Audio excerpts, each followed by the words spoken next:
Hello दोस्तों, कैसे हैं आप सब। हमारी कहानियां देखने के लिए हमारे चैनल को सब्सक्राइब कीजिए और हाँ, बेल आइकॉन पर क्लिक करना मत भूलिएगा। संस्कारी ननद की मस्करी भाभी।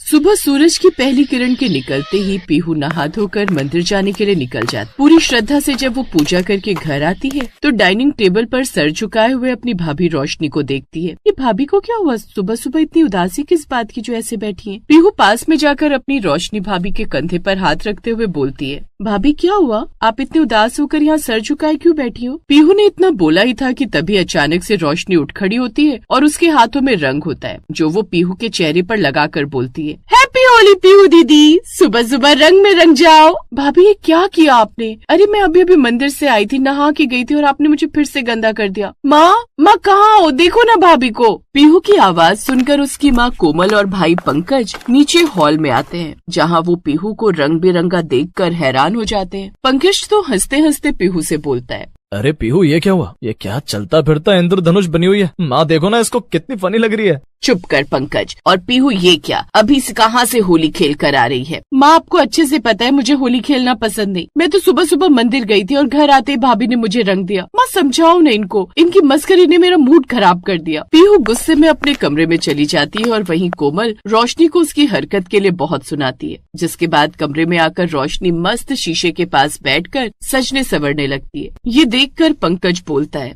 तुम्हें फर्क नहीं पड़ा माँ ने इतना सुनाया तुमको। बिल्कुल भी नहीं, देखो उनका काम सुनाना है और मेरा सुनना बस। और रही बात मेरी मस्करी करने की, तो मैं ये करना नहीं छोड़ूंगी। और तुम्हारी बहन इतनी संस्कारी बनी रहती है, मैं उसके साथ ऐसे मस्ती करके उसकी जिंदगी में थोड़ा रोमांच बढ़ा रही हूँ यार। देखो जो भी करो लिमिट में, कल को कहीं तुम्हें तुम्हारी मस्करी भारी ना पड़ जाए।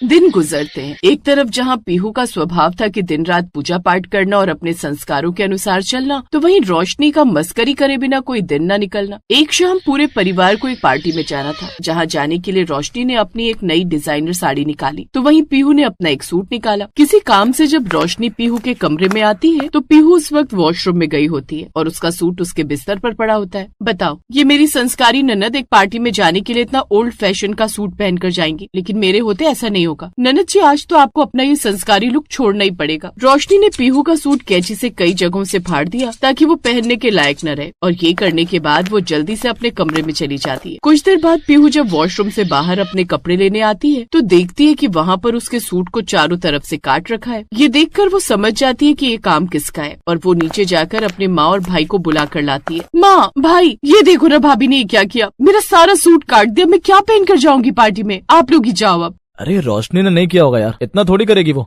अपनी बीवी की तरफदारी करना बंद कर बेटा, वो क्या कर सकती है क्या नहीं ये हम सब जानते हैं। और है कहाँ वो बहू, बहू इधर आ जरा। रोशनी अपनी सास के बुलाने पर बाहर आती है और हंसने लगती है। ये देखकर पंकज भी समझ जाता है कि ये काम रोशनी का ही है। मैं यहाँ तुम्हारे लिए बोल रहा हूँ कि तुम ऐसा नहीं कर सकती और तुम्हें देखकर साफ पता चल रहा है कि ये तुमने किया। आखिर तुम्हें क्या मिलता है मस्करी करके। अरे अब वो पार्टी में कैसे जाएगी। माँ जी इन्होंने सुना दिया मुझे, अब आप कुछ बोले उससे पहले मैं आपको बता दूं कि दीदी का ये सूट इतना ओल्ड फैशन था कि वो इसमें बिल्कुल अच्छी नहीं लगती। अब मैं सीधे तरीके से इनको बोलती तो ये नहीं मानती, इसीलिए मैंने ये किया। अच्छा, तो तेरे कहने का मतलब ये है कि तूने इसके भले के लिए किया। तो अब ये बता कि ये पहन कर क्या जाएगी। माँ जी आप मुझ पर भरोसा रखो और पीहू दीदी आप मेरे साथ चलो। मैं कह देती हूँ भाभी, मैं ऐसा वैसा कुछ नहीं पहनूंगी जो संस्कारों के खिलाफ हो। अरे आप चलो ना, आपके संस्कारों को भी आज मॉडर्न बना देते हैं। रोशनी पीहू को लेकर अपने कमरे में जाती है, जहाँ कुछ देर बाद जब दोनों नीचे आते हैं तो कोमल और पंकज पीहू को देखकर हैरान रह जाते हैं। रोशनी ने पीहू को एक बहुत ही सुंदर और डिजाइनर साड़ी पहनाई थी जिसमें वो बहुत अच्छी लग रही थी। जिसके बाद सभी पार्टी में जाने के लिए निकल जाते हैं, जहाँ पहुंचकर एक लड़के की नजर पीहू पर पड़ती है। असल में वो लड़का कोमल की दोस्त का बेटा था। पीहू को इस पार्टी में लाने का मकसद कोमल का यही था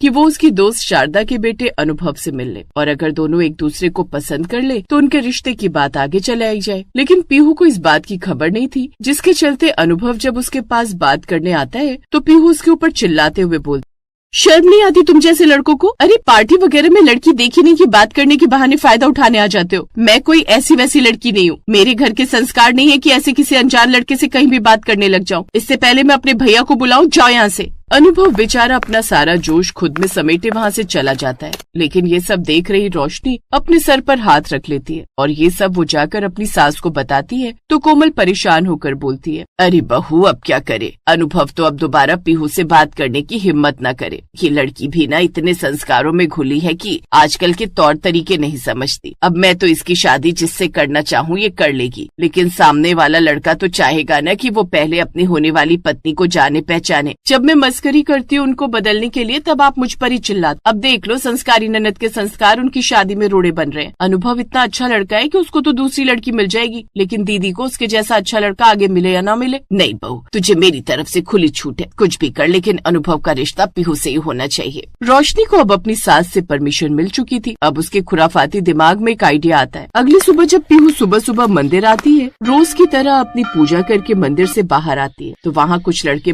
नकाब बांधे और उसको छेड़ने लगते हैं। ये देखकर पीहू बोलती है, भैया आप लोगों के घर में माँ बहन नहीं है, थोड़ा तो अपने संस्कारों का ख्याल रखो। ऐसे किसी लड़की को छेड़ना हमारे देश के संस्कार नहीं है। अरे तो क्या लड़कों को छेड़े? अरे भैया भैया नहीं है हम किसी के, समझी? और बता चलती है क्या? भैया आप यहाँ से चले जाओ वरना मैं शोर मचा दूंगी। मचा लो, इतनी सुबह तुम्हारा शोर सुनने के लिए कौन आएगा? लड़के के इतना बोलते ही पीछे से आवाज आती है, मैं आऊंगा और देख आ भी गया। अब छेड़ के दिखा। और क्या कह रहे थे तुम, किसी के भैया नहीं हो? अब इतना मारूंगा ना कि किसी के भैया तो छोड़ो, सैया बनने के लायक भी नहीं रहोगे। अनुभव जैसे उन लड़कों को मारने के लिए आगे बढ़ता है, वो बाइक स्टार्ट करते हैं और उधर से भाग जाते हैं। ये देखकर पीहू को समझ आता है कि कल रात उसने अनुभव को गलत समझ लिया था और वो अपनी कल रात की गलती के लिए उससे माफी मांगती है। माफ कर दीजिए, मुझे कल रात इतने गुस्से में आपसे बात नहीं करनी चाहिए थी। वो बचपन से सीखा है किसी अनजान लड़के से ऐसे बात करना गलत है, मेरे संस्कार इतनी इजाजत नहीं देते। अरे कोई बात नहीं, ये तो अच्छी बात है। अगर आप कल ऐसे मुझसे बात कर लेती तो मैं कैसे समझता कि आप आजकल की उन मॉडर्न लड़कियों जैसी नहीं जो किसी भी लड़के से ऐसे ही कैजुअली बात करने लग जाती है। वैसे मुझे आपको बताना था।